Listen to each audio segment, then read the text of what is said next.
Aruba! It's me, and welcome to episode number 25 of The Weekly Whisper. I'm your host, Elian Habanero, and I'm here to talk all things 365 Pro Wrestling, and seeing how today is Tuesday, June 23rd. That means we are officially now under 1 month away from the gigantic celebration, the 15-year anniversary of this brand, of this company. And they're planning a special thing which is going to take place on July 25th, and it's going to be a day-long celebration celebrating the 365 and the PWA with taking a look at their first ever event, their last ever event, and there's going to be lots of interviews and behind-the-scenes stuff. And if you ever want to be a part of a wrestling video, here is your chance. You got to cash in, because if you send in a video to just go to any of the 365 social medias and send them a direct message video, or send them a message and ask how you can email it in or how you can go about getting it in, or even just message me on Facebook Messenger or ctw52@hotmail.com. And if you send a video talking about a memory you have or some of your favorite memories of 365 PWA, you can have the opportunity to be featured on this big giant celebration, and I know I'm looking forward to that special day. It's been a great 15 years, and it's nice to have something to look forward to here, and it's gonna be a lot of fun and a lot of cool stuff to check out, and you may be able to be featured on that as well.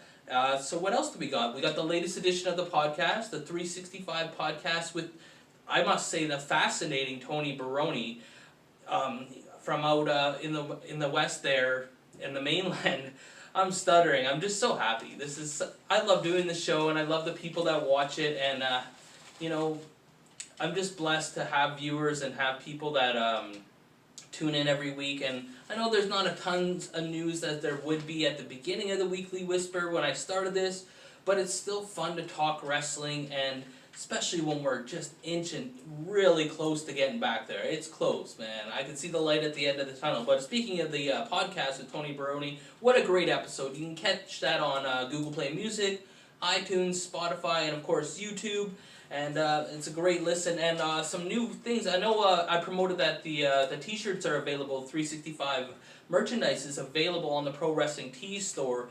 But also there's ways now, if you live local in the Ontario section of the 365 universe, the family there, you could possibly save on the shipping fee, and if you get in touch, there may be a way to have it that you could pick it up or deliver the 365 shirts that are in such high demand. I know they've been selling well on Pro Wrestling Tees, but some people, if they could save a few bucks, they will, and so that's your opportunity.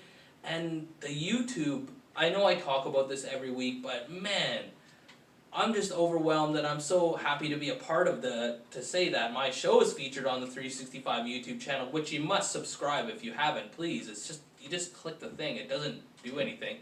But I'm a part of that, and there's been, since the last Weekly Whisper, please check that out as well, there's been over 90 videos uploaded to YouTube. It's crazy. It seems like you would think, oh, they must be running out by now. Like, they usually put up 5 to 6 a day.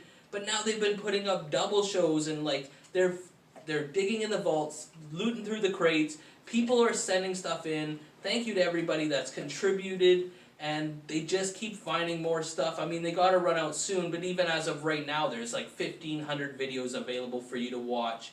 You can spend days enjoying the content that 365 YouTube channel's offering you, and it's just amazing, man. Like, I know me personally, I have 100 matches up now, whereas of mine, 100 Elian Habanero matches, where I swear like 3 months ago I probably had like 40. It's just so validating and gratifying for me, personally speaking, for myself, to see my career be brought out to the public, and things that I only talked about, now there's footage to go along with it.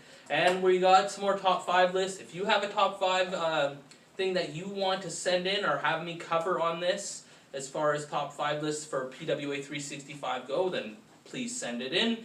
I got 2 more this week that we're going to do, but I'm running low, so make sure you send in your suggestions, and also agree or disagree with me in the comments section. What do you think? So what I have is, in the history of 365 PWA, the top 5 submissions by roster members and who used the better submissions. Now I kind of went with people that use them more regularly, maybe not just once in a lifetime, but also people that got a lot of wins with them. And the first one I gotta go with, just because it's cool, at the number 5 spot is MVP Michael Von Payton. I don't even know what to call it. Someone told me, but it was a real tongue twister. But he would get the guy on his stomach and hook the arms, and then he'd like pull him back. It's just, I can't do it justice with describing it. I'd have to show it to you, but I tried to find the clip and I couldn't find it. But I'm gonna have to spend more time on that. But it was really cool. MVP was always very innovative and always was ahead of his time as far as coming up with great offense to use on his opponents. So I got him at number 5, and then at number 4 I got Haviko, currently one half of the tag team champions for 365. He has that incredible spinning armbar submission, which I've seen him use quite often, and it's just really amazing to watch that move, how he gets into it, and he's also won a few contests with it, so he will take the number 4 spot. And then we got, I put Geza's ground and pound at number 3. Now I know this isn't a traditional submission, like most of the other ones are holds, that you're holding and stretching an opponent a certain way, or one of their limbs or whatnot. But I've seen many opponents submit to Geza's ground and pound, or I mean, a lot of times the referee has stopped it because the opponent is not fighting back or is not conscious anymore. But I've also seen a lot of people saying they give up or quit. So Geza's ground and pound, I can't remember what Joe Dog Hallam calls it, but he called it something different. But it's basically just mounts the guy, and then once the guy can't defend himself anymore, he just hits him with a barrage of stiff right hands, and left hands, stiff punches. And so he gets the number 3 spot, and then I put number 2, Warhead, won a lot of matches with, I don't know what to call this, it was kind of like a sleeper, it was kind of like a rear naked choke lock, where he would hook you, but it was like a half Nelson, and then he would go back and sometimes wrap the legs around, and I really liked when he did that. Warhead gets a lot of times they say, oh, he's just a hardcore wrestler, he does the weapons matches, but he was a good wrestler who had a lot of innovative offense, and then he would also throw in a submission here and there, and he was just very well-rounded, despite what some people would say. But I think the people that are in the know, the real ones, know. And Warhead gets a number 2 spot, and then I got to give the number 1 spot to Mike Hart, the family move, the sharpshooter. But out of all these people I've listed and people I did not list, I believe Mike Hart has got the most submission victories. I'm going to have to talk to my stat guy, Paul, who should be the guest host on this show. He really knows this stuff even more than me.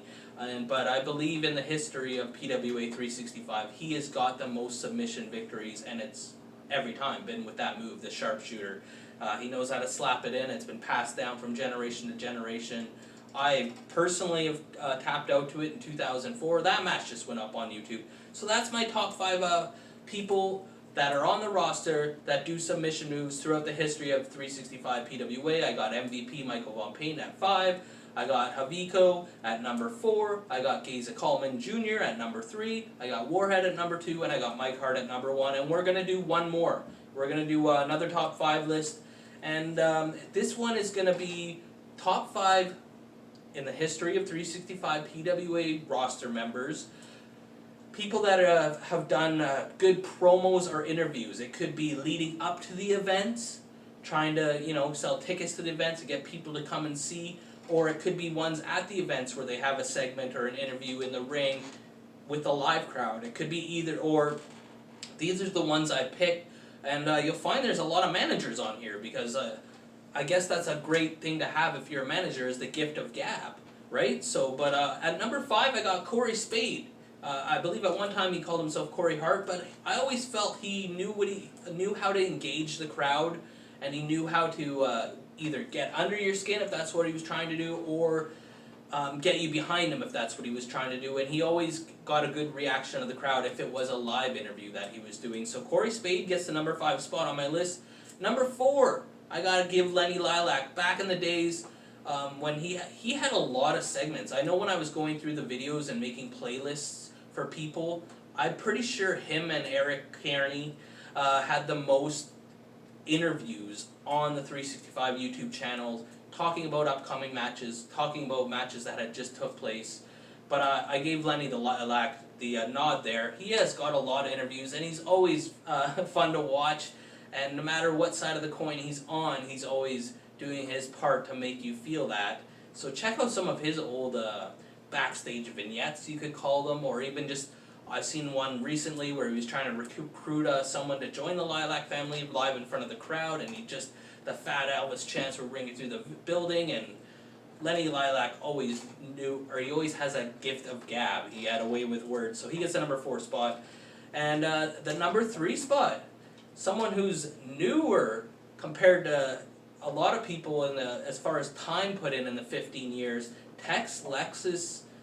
Man, he's well on his way to being higher than number 3, but he's great if you have him on a podcast. He's great if he's talking about an upcoming event coming up. He's great if he's just live in the ring in front of the crowd, like back when he was the commissioner and whatnot. And Tex Lexus, he's just got this commanding voice, and he just grabs your attention, and he definitely deserves a spot in the top 5 list for greatest, I guess I could just call it greatest talkers, maybe, in the history of 365 PWA.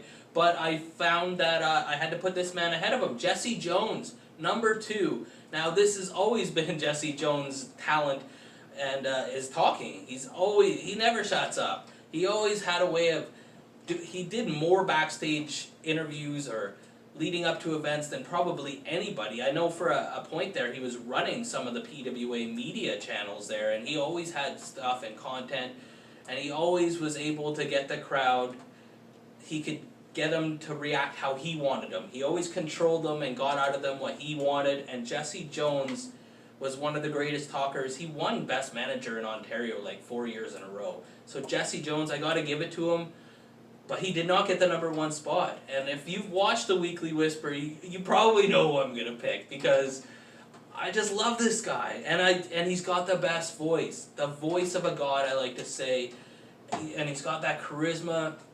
But he could talk me into any building, and I'm putting OGB, the old greedy bastard, the first ever 365 Grand Champion, the first ever Singles Champion in 365. That's right, Jordy Taylor always hits the mark when he's talking, whether it's in front of the crowd, whether it's about an upcoming event, whether it's just promoting anything, whether he's just talking to his championship belt.